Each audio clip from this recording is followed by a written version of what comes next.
Sean bienvenidos a este nuevo video en el que vamos a resolver este problema que trata sobre estática. Dice un marco ABC, es decir, este marco A, B y C, se sostiene en parte mediante el cable DBE. Este es el cable, el cual sostiene este marco, el cable DBE, que pasa a través de un anillo sin fricción en B, es decir, en este anillo que se muestra aquí. Si se sabe que la tensión aplicada al cable es de 385 Newton, determine las componentes de la fuerza ejercida por el cable sobre el soporte en D. Es decir, nos piden la componente de la fuerza que se ejerce en esta parte del cable. Primero vamos a comenzar identificando esa fuerza aquí como un vector. Aquí la tenemos. Y luego vamos ahora a partir del origen, este es nuestro origen, a partir de aquí vamos a obtener las coordenadas tanto del punto B como del punto D.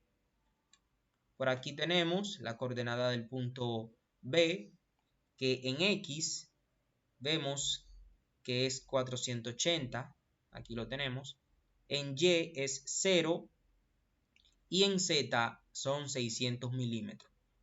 Aquí vemos que en Z son 600 milímetros.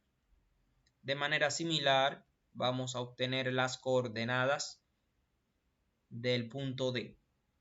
Aquí tenemos que en X el punto D es 0. En Y, a partir del origen, es 510 milímetros. Aquí lo tenemos. Y en Z es 280 milímetros.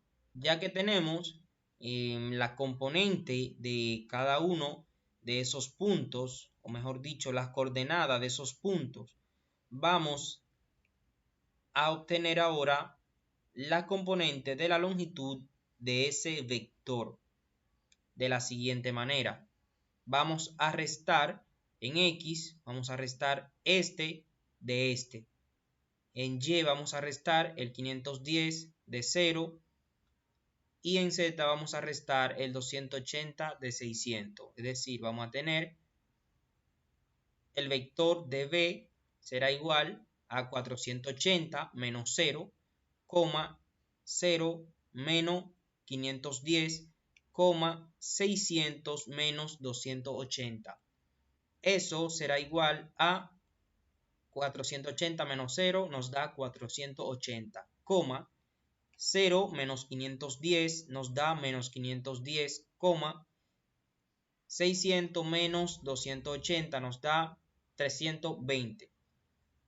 Ahora obtenemos la magnitud de esa distancia.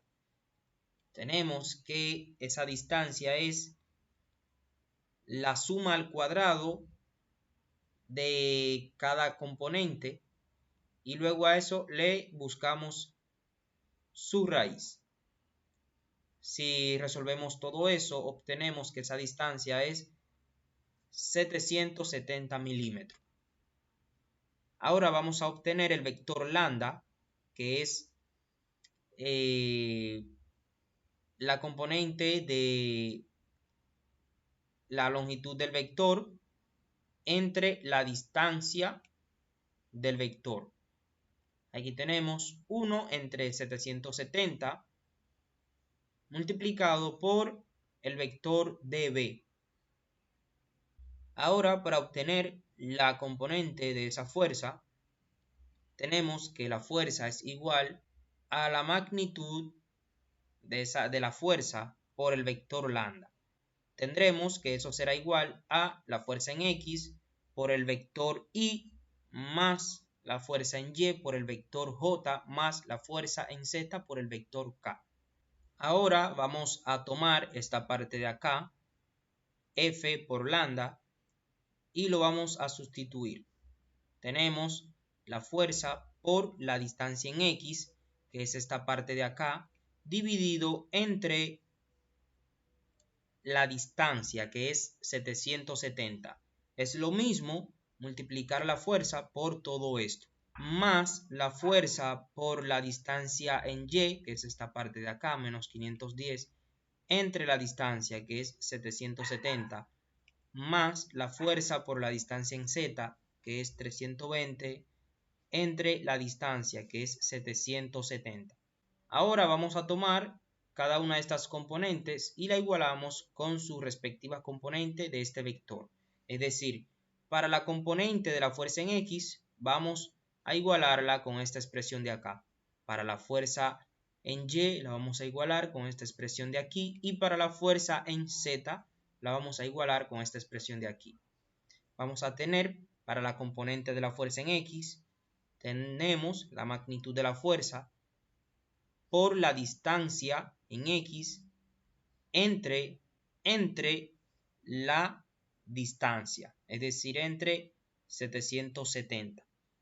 Sustituyendo, para la fuerza en Y vamos a tener lo mismo de manera similar, y para Z también vamos a tener de manera similar. Sustituyendo los datos, para la componente de la fuerza en X vamos a tener que la fuerza en X es la magnitud de la fuerza, que es 385 newton, multiplicado por la distancia en X, que es 480 newton, dividido entre la distancia, que es 770.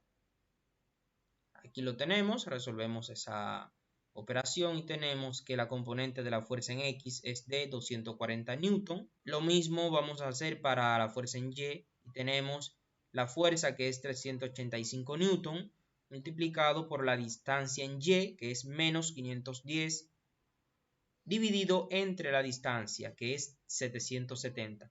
Resolvemos esa operación y tenemos que la componente de la fuerza en Y es menos 255 newton. De manera similar, resolvemos para obtener la componente de la fuerza en Z. Y tenemos, sustituyendo los datos, que la componente de la fuerza en Z es 385, que es la fuerza, multiplicado por la distancia en Z, que es 320, y luego dividido entre la distancia, que es 770. Resolvemos esa operación y tenemos que la componente de la fuerza en Z es de 160 newton. Hasta aquí ha sido este video, espero que les haya gustado y que hayan aprendido a cómo resolver estos tipos de problemas. De ser así, les invito a que se suscriban a este canal para que puedan seguir recibiendo más contenidos como estos. Si tienen alguna duda, pueden dejarla en los comentarios.